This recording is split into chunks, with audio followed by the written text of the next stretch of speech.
This is a lot scarier than I thought it would be. And I honestly mean, like, my thinking is like, I am going to die.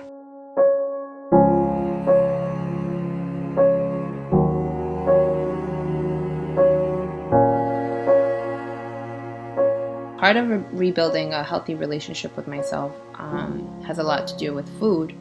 I was in real complete denial. I'm healthy, I'm not fat. I'm, for the most part, work out. Not realizing that on an internal level, I was actually really, really unhealthy. Hearing that out loud really gave me that shock. We knew that it was going to be hard since the beginning, but saying it is one thing than actually experiencing it. So I survived day 2, but it was not easy. Day 2 was worse than day 1. I think resting a lot is good. These past 2 days have been like, I didn't realize how tired my body was. It's close to bedtime, so I'm feeling actually a little bit lighter and better. It is day 3, and how it's going, I haven't deviated from anything. Today I wanted to just forget the whole thing and just be like, this is ridiculous. Like, why am I starving myself? This is not happiness. But I just reminded myself, this isn't forever. Literally, this is just the medicine week, like you were saying. I was not as hungry as my usual morning, so that's a good thing. That to me is pretty miraculous. That would never ever happen, ever. I don't think I ever went without food that long. By the way, that was the scariest thing for me, to have to space out time and not eat snacks throughout the time. I do miss my breads. I do. I love bread. When I was little, I remember thinking, man, I wish there was a gum that tasted like bread, because I love bread so much and I just wanted to have the taste in my mouth at all times.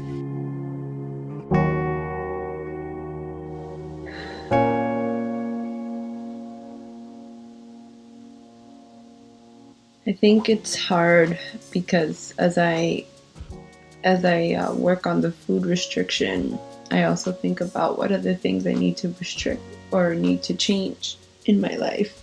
I want to take more control of myself. I've allowed emotions to take control of me more than, I guess, my logic or my reason. I want this feeling of powerlessness to go away, and I want to feel strong. I want to be happy in all areas of my life. Woke up this morning and I wanted to just give up. Just didn't want to care anymore. I'm not gonna give into that feeling. I'm gonna push through it, and I'm gonna conquer this.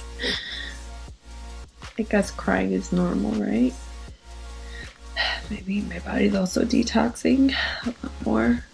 And it's getting to the root of things, the root cause of, events that cause the eating.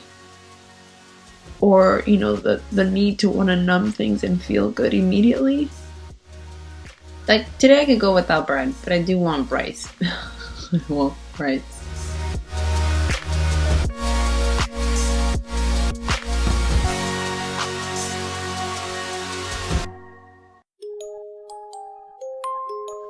So I'm on day 8, and I'm really proud that I can now do those intermittent fastings. I wasn't able to do that before. I couldn't even go past 3 hours or 2. I've gone as far as now over 12 hours, which is a God miracle. I could see how easily one can go back to their old ways and go into that mindless eating, because it's just so much work. The one thing you don't want to do is take that extra step and be a mindful thinker when your whole day is all about thinking. You just want to shut down and just eat whatever that feels good. I think I went through the hardest hump. Now it's just the next thing that's going to be the hardest is consistency, which is honestly probably the hardest thing for me in general. How did week 2 go? Well, for the most part, I have kept eating healthy, doing my very best to not do my sugar anymore. Yep, we're working on reprogramming this mind to continue to be conscious in the eating department. So this is a culture change too. My whole world is really in shock. I grew up completely like mindless eating. I mean, meats, pork, like all that. Like that's like good in a way. Like, you know, as long as you have food, like you're good. Like, be thankful you have food. It doesn't matter what kind, you have food. You know, so I never looked at food as it could be something bad.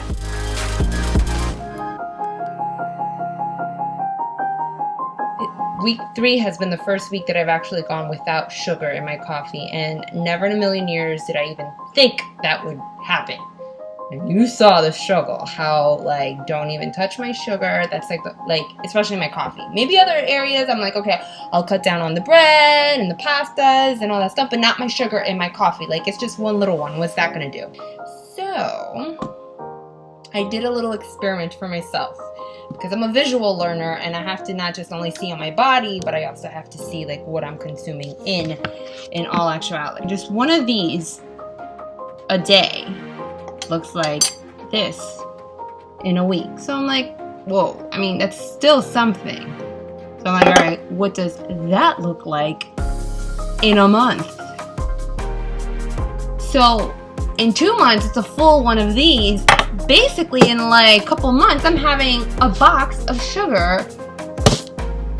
And I'm like, no wonder I can't lose my belly fat.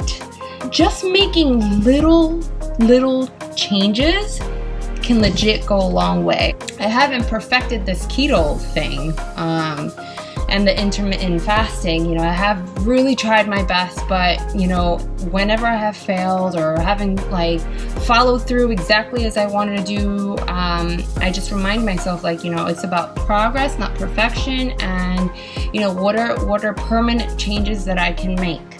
My moods have been pretty stable, motivated to work out. My level of productivity has like skyrocketed. I can get so much more done. Like, what I would get done in 3 days, I'm getting it done in half a day. With all this energy, I'm taking advantage of, like, I could do a lot more. So yeah, I think with week 3 is like starting to see the light.